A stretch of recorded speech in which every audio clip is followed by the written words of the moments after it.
Please subscribe to my channel. मैया के आवत देखो ओही मलहोरिया के गलिया, ओही पनहेरिया के गलिया।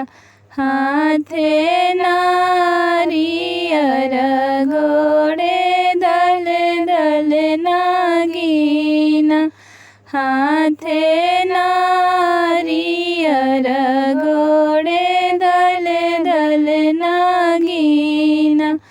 मैया के आवत देखो ओही बजजवा के गलिया, ओही से नुहरवा के गलिया।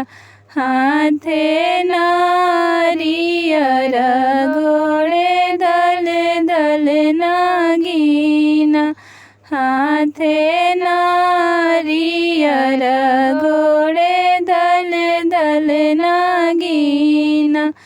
मैया के आवत देखो ओही कोहरा के गलिया, ओही अहिरा के गलिया।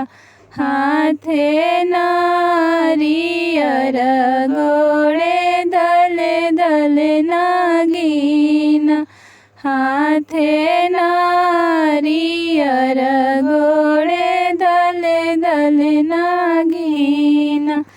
मैया के आवत देखो ओही चमरा के गलिया, ओही सेवखा के गलिया।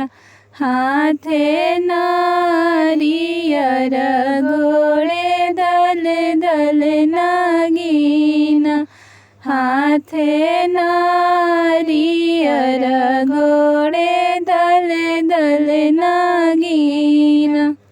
Please subscribe to my channel.